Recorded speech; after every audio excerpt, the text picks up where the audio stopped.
All right. So completing the square. Let's say we have this problem right here. X squared minus 8x plus 16 equals 25. So if we're going to solve a quadratic, and it's a quadratic because it has a what in it? What lets us know this is a quadratic equation? 3. The x squared, right? The variable squared tells us it's quadratic.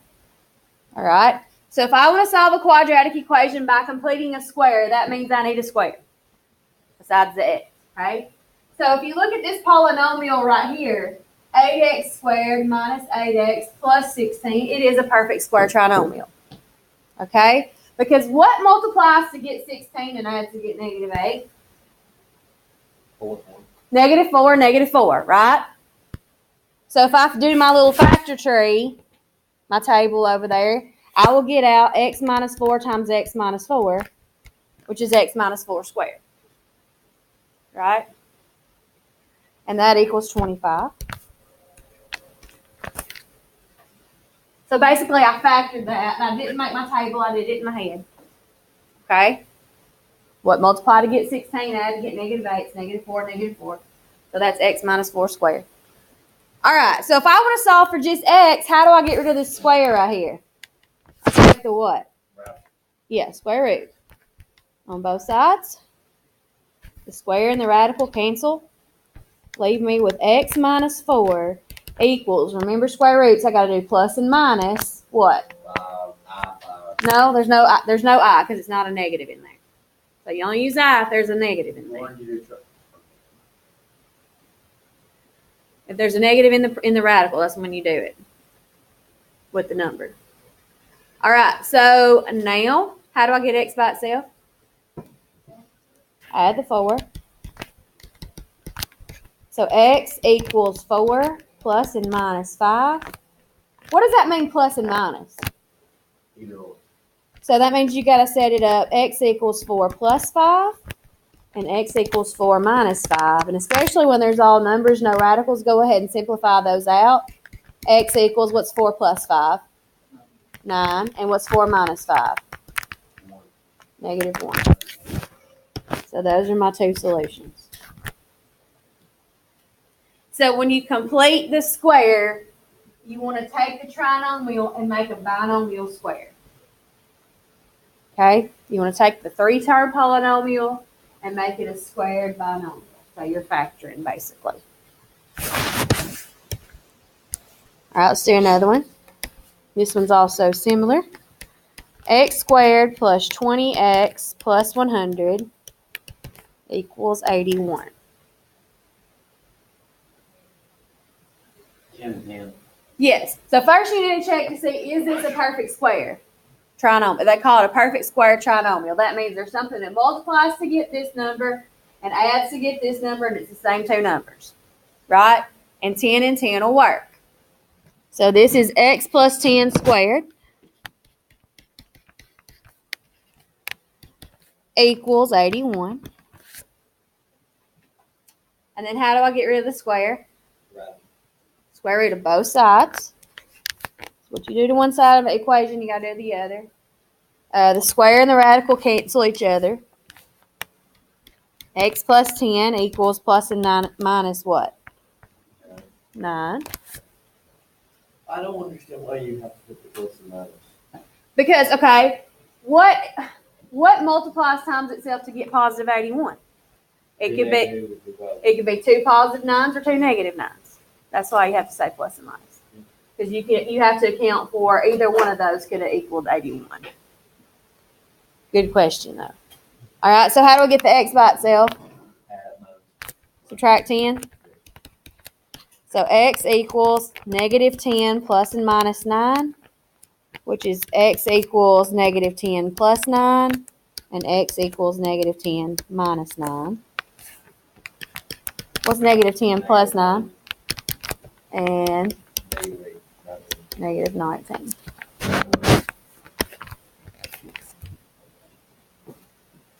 So that's how you complete the square if you have a perfect square trinomial to begin with. Okay? That's not always going to be the case. That's why we got to learn how to complete the square when other things come up. So first we're going to practice making perfect square trinomials when we don't already have one. So what we're going to do is find the value of C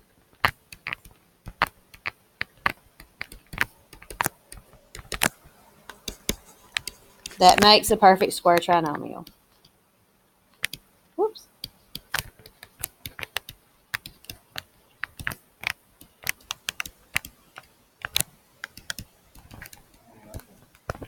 What? Then write it.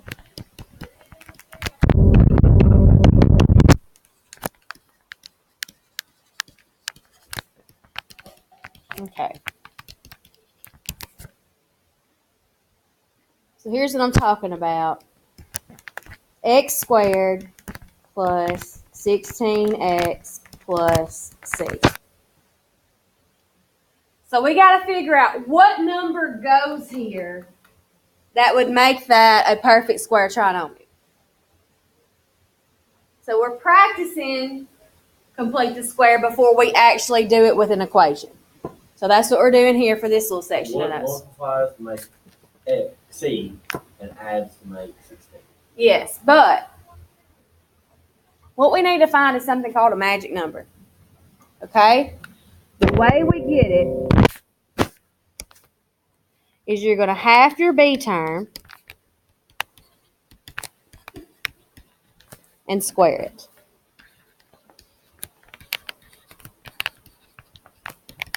So the way we're going to get C is we're going to half the B term and square it. So when you have a quadratic, this is your A term, which is 1. This is your B term that goes with your X, and your C is the last term that don't have a variable.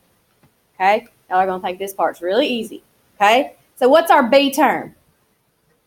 16. What's half of 16? What's 8 squared? 64. Okay? Half your B term and square it, and that gets you your C. Okay? So then it says write the squared binomial.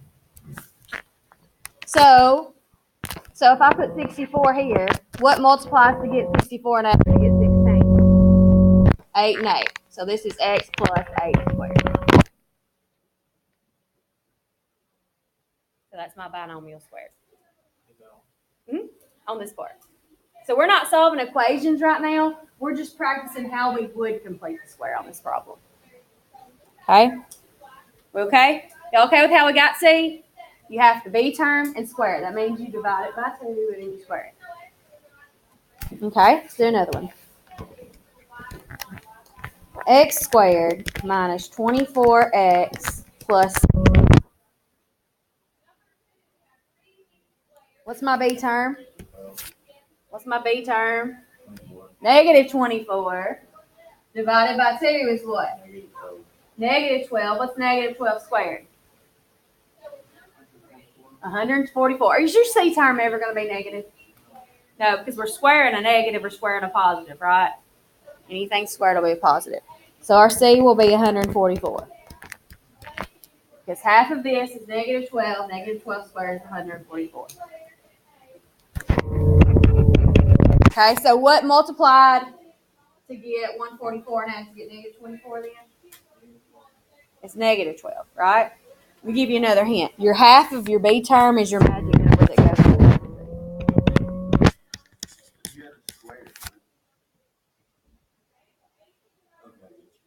Okay. Go with me? So half of your B term is going to be what the number that goes right here. The number we don't write down and all this stuff that we're actually getting to, and then we square it, that number goes right there. I call it the magic number because you don't really write it down anyway. It just kind of appears and disappears. All right. Y'all try this one. X squared plus 14x plus C. I want y'all to tell me what C is and then write the binomial.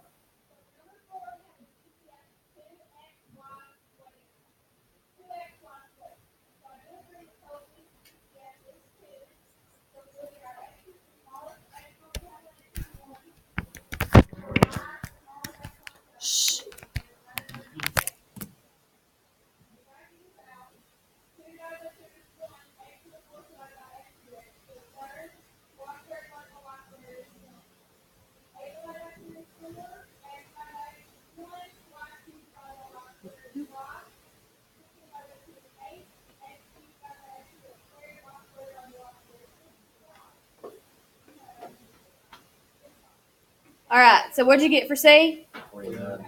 Everybody get 49. Yeah. Half of 14 is 7. 7 squared is 49. Everybody okay with that? So what was half of B? X plus 7. So this is x plus 7 squared. So in the parentheses, how you know? This number will always be half of B. Just Okay, check it. so the plus and minus in the parentheses comes from whatever's in front of Yes, B. whatever's in front of B is what this one will be. Okay, I got Because if it adds to get a negative 14, I need 2 negative 7s. it. If it adds to be a positive 14, it needs to be 2 positive 7s. Does that make sense, everybody? Everybody good with this? All right, so that was just practice completing the square. Now we're going to actually solve with completing the square. Now we're going to solve. So now they're going to give us an actual quadratic equation. What was that last example? E. X squared minus 12x plus 4 equals. So, y'all tell me, is this a perfect square trinomial? Yes. If I half of 12 and square it, do I get 4? No, it's not, is it? So we need to move the 4 to the other side. So, okay. So when you subtract your number over, you're going to say x squared minus 12x. Leave a blank. Equals negative 4. You don't have to draw the line there, but I'm just showing you. Hold that spot. Okay? So we're going to put the C term in like we learned to do C a while ago. Okay? So what's half of negative 12? Negative 6. Negative 6 squared is what? 36. Now remember the rule for equations. What you do to one side, you have to do to the other side. So if we add a 36 here, we got to add 36 over here. So that's what we're going to do. We're going to put plus 36 right here and a plus 36 over here. So we half the B term, we square that number, and we add that number on both sides. Okay? So now right here, we should have a perfect square trinomial. So what multiplies to get 36 and adds to get negative 12? Negative 6, right? So it's x minus 6 squared equals, over there you just do the math. What's negative 4 plus 36? 32. Okay? So basically we found C. We found C. Yes, this is why we practice getting C. And then writing the binomial, because that's what we have to do right here in this step. Okay? This is a step to this process. Now we're solving. So how do we get rid of the square? Radical. Yep, square root on both sides. Cancel, cancel. X minus 6 equals plus or minus the square root of 32. Plus 6. Now let's simplify radical 32. What's the largest square? And I left the squares on the board for a reason. What's the largest square that goes into 32? 2 times 16, right? So I'm going to come over to the side. That's 16 times 2. What's the square root of 16? So plus and minus 4 radical 2. Right? Drag that over here. X minus 6 equals plus and minus 4 radical 2. We got to still simplify our radicals. And now all we have to do is get rid of that 6. And how do we get rid of that 6? Add it to both sides. Just stick it in front. X equals 6 plus and minus 4 radical 2. And we can't work that out. We've got a radical, so you can write your answer like this. Okay? You could. Like, in fact, on multiple choice, it might have x equals 6 plus 4 radical 2 and x equals 6 minus 4 radical 2. Or this says the same thing as this. Because you can't simplify these any further. This says the same thing as this. And this says the same thing as this. Does that make sense? Now, if it was just a number, like a 2 right here, we can work them out. Then you need to separate them and work them out. But since we have to leave the radicals, then I would just leave it the way I have it highlighted. For me. But like I said, if it's on multiple choice test and it has these answers, that's also correct. Does that make sense? To me, it's redundant. You know what that means? Repeating something unnecessarily. Yeah, it's like saying the same thing. Is what redundancy is. All right, here's another one.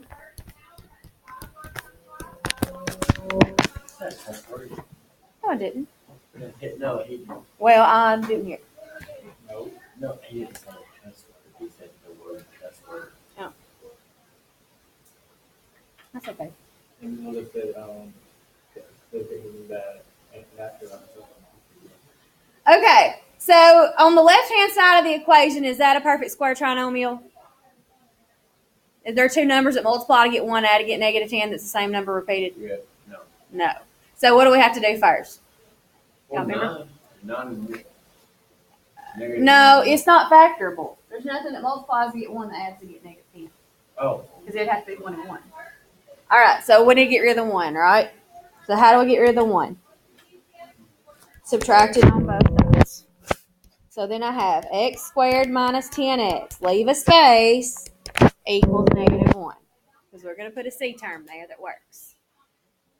So how do we get our c term? How do you get it?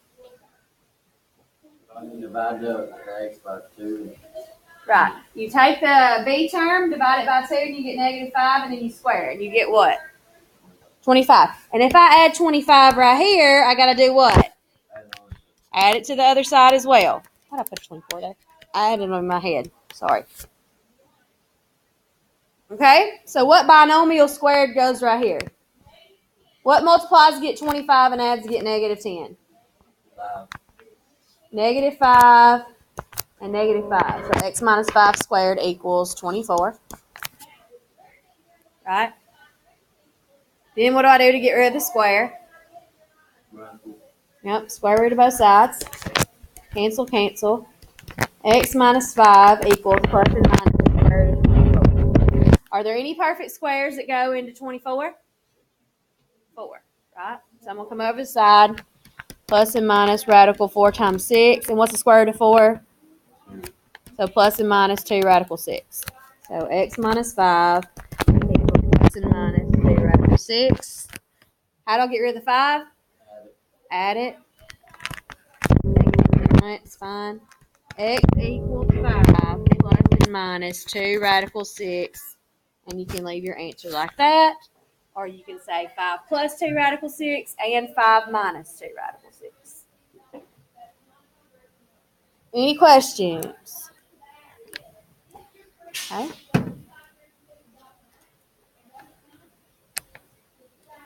All right. Next one. This will be example H. Let's pull in some stuff from yesterday. All right.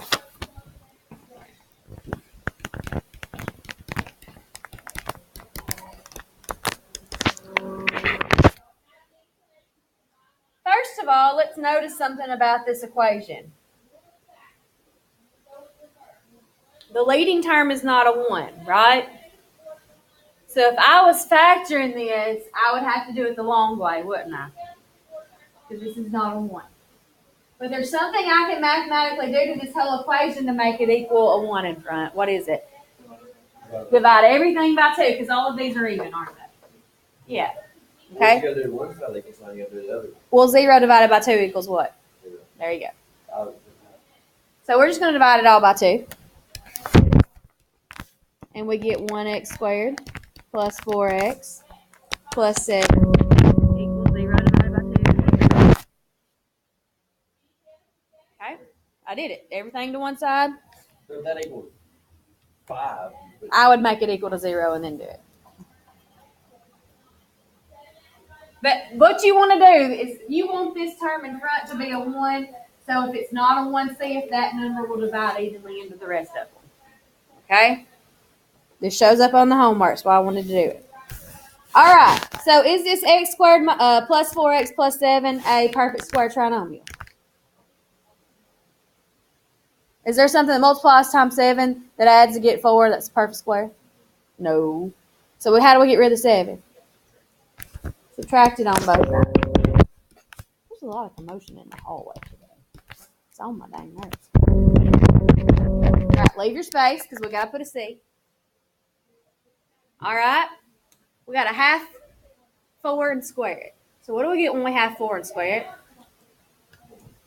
4, yeah, because half of 4 is 2, 2 squared is 4. So we're going to add 4 to both sides.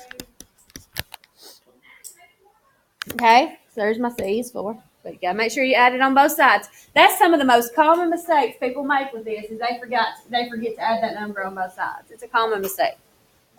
So what multiply to get 4 and add to get 4? That's the same number. 2 and 2, right? So this one is x plus 2 squared equals -3. Then what do we do to both sides? Square root. Cancel, cancel. X plus 2 equals, what do I do with negatives and radicals? The I, right? So this is plus and minus I radical 3. Everybody good there? Yeah. Any questions about that? All right. Does radical 3 simplify at all? No, 3's prime. Nothing else goes into 3 besides 1 and 3. So all we have to do now is get rid of the 2. How do I get rid of the 2? Subtract it. Stick it in the front. X equals -2 plus and minus I radical 3. That's it. That's the hardest it's going to get today. Okay? That's as difficult as I'm going to make it today. Promise. Let's do one more, though. And then I might let you try one on your own before I turn you completely loose on your own devices. Any questions about that before I move on? Anybody? Okay. Example I. I'm going to do it same up here, too, so you can see everything at once. 3x squared minus 36x plus 150 equals 0. Yes, I put a big number in there. I'm going to scoot this one over if y'all don't care. Don't y'all wish I could do that to y'all's paper? It's pretty cool. I ain't going to lie.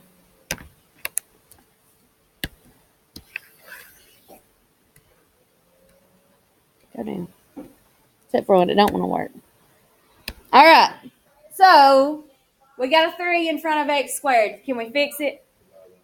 We can divide everything by 3. Are all those numbers divisible by 3? Yes. So, what's 3x squared divided by 3? X squared. What's negative 36x divided by 3? And what's 150 divided by 3? 50 equals 0. Now, is that trinomial over here a perfect square trinomial? No, so what do I have to do? Subtract the 50 over.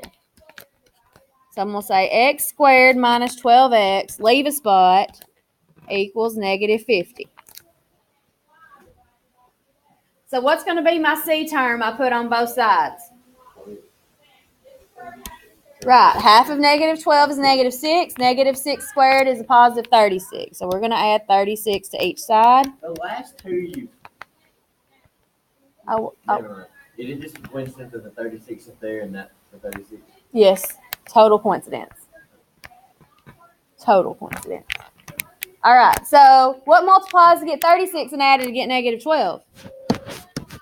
-6 and -6, right?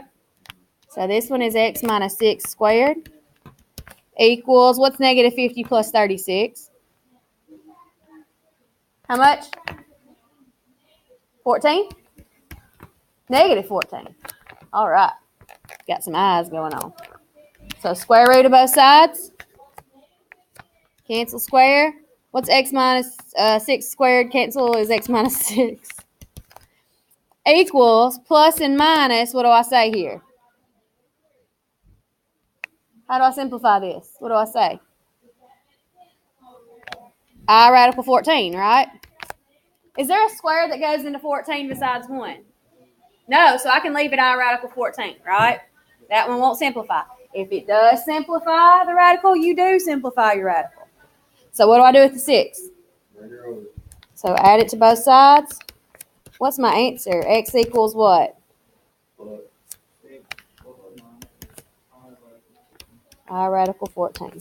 That's it. That's seriously the most difficult it gets. Now, I'm going to let y'all try one on your own. This one's not a super difficult one. X squared plus 6x plus 4. Y'all do that one. I want everybody to try it on their paper.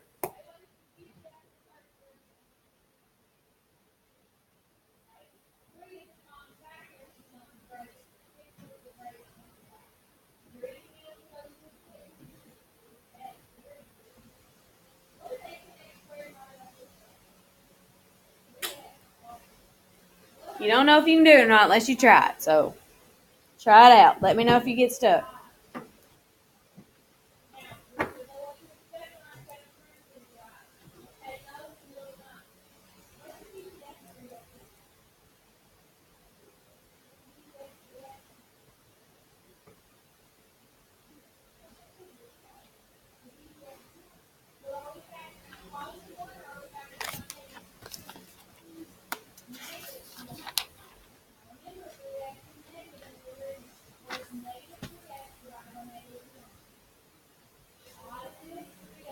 This might be similar to example what'd you do with the 4? E and F. Problem on the left.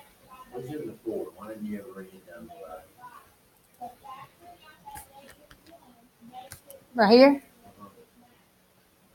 What multiplies 4 and adds to get 4 is 2. Okay. That's why that's a 2. And then you have to add it right here. -7 plus 4 is -3. So after you do your C term, you have to basically factor it in your head.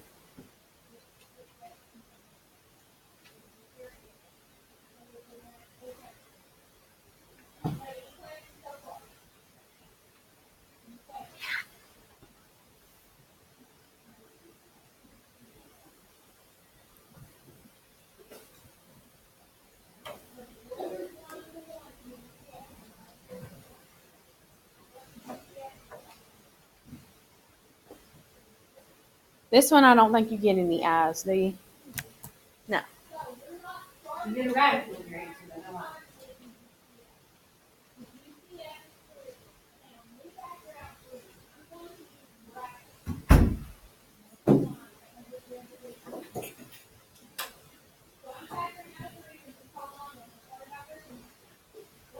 Don't check them with each other if you got it. Where you going? He's still looking. Check it with Josue. He's got his.